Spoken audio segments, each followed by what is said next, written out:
Good evening. Thank you all for coming out. I'll make just a few comments and then open it up to questions. This was a difficult situation in terms of having to make a trade where we let go of a couple really good players who had done some good things for our organization. It was very difficult on all of us, and particularly on Joe Lacob. It's difficult to part with players who have done a lot for you, and in particularly in Eppe's case, who had a bright future in front of him. The bottom line is we are absolutely ecstatic that we were able to make a trade and that we were finally able to bring a big man into this organization, and a big man of quality.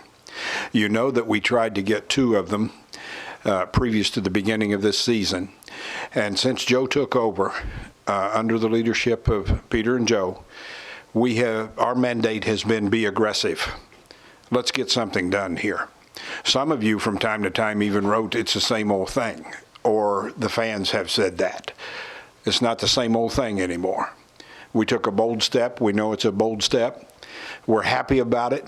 We think there are some tremendously good things that are going to come as a part of this kind of a deal. In regards to that, if you look at this year's team, we had finally gotten to the bench. We had a bench. Hadn't had one before. If you look down the road, we now have a starting lineup. Now I got to go to work on the bench. I mean, we all realize that that's part of this. In giving up what we gave up, we've still got work to do. And there are areas which we think, with the help of Bob and the rest of our staff, that we're going to be able to shore up this team. But until then, we have 26 games to play after the trade deadline. And at that point, we have some young people and people who haven't been getting to play who are going to get a great deal of experience. And we're going to know more about them, and they're going to get the opportunity to get better. Actually, we probably would have sent some players to the D-League for more experience, and that may not be necessary now. We may still do some of that. But we're going to know more about the people who are on our existing roster. We're going to do everything that we can to go out and put up a good effort every night, put up a good fight, just like those guys did in Sacramento last night, and see how many games we can win. And you can't do it any other way. You lose your team. How could you go to your coach and ask him to do something less than that? And so that's the situation that we're in. We are going to get something out of the rest of this season. And will it be more difficult than it would have been? Obviously. Obviously. And so the situation is one where we have this season to play yet, and we have the future that we're looking at. My opinion, and the opinion of the people on our staff, including Bob Myers and everybody who works for us, was we were stuck. You want to be stuck 3 games below 500 at this time of the year, every year? You want to be stuck 5 games below or something like that? That's where we were. And that's where we're going again the next year if we couldn't do something. And since I've been here, I've tried to acquire a 5. And you can't get them.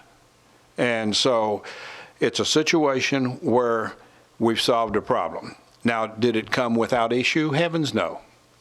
And you're going to want to know a little bit about the health of Andrew Bogut, and we'll get into that. And you're going to want to know kind of what the future holds here, and I'll do the best I can to tell you. But before we get into that, I think it's very important that everybody understands that Monte Ellis and Ekpe Udoh were tremendously professional yesterday. They were quality people, as you would expect. I had one blow-up that I didn't expect. That's because you guys do your job so doggone well, I can't stay ahead of you. Bob and I got the deal finished at 4:30 yesterday afternoon, and our purpose is to go face-to-face with Monte and Ekpe the right way to do things instead of calling them on the phone. We get in the car, and by the time we get halfway to Sacramento, you guys have all got the story. I learned something out of that. I don't like making a phone call at that point, but that's probably the way it's got to be done in the future. But they were both a class act, and in all honesty, We had good feelings about what they were doing for us. We liked them. There's no question about Epe's growth and the fact that he was going to be a good player. He was growing. We know what Monte's done for us. But what's more important is what's coming for the Golden State Warriors. That's the most important issue. Now, to address the two players that we're receiving, it's well documented about the injury that Andrew Bogut has in regards to his foot. The Milwaukee doctors, our doctors, conferred on this, and we had that information a long time ago. And then 2 other specialists were called in to review the documentation, and everything is moving in the right direction. The progress is as it should be, and there should be no reason why the healing will not continue in the proper fashion. There's a slight possibility that Andrew Bogut might play at the end of the year. We will make a very cautious judgment on that. We will not risk anything, and we'll decide where that is.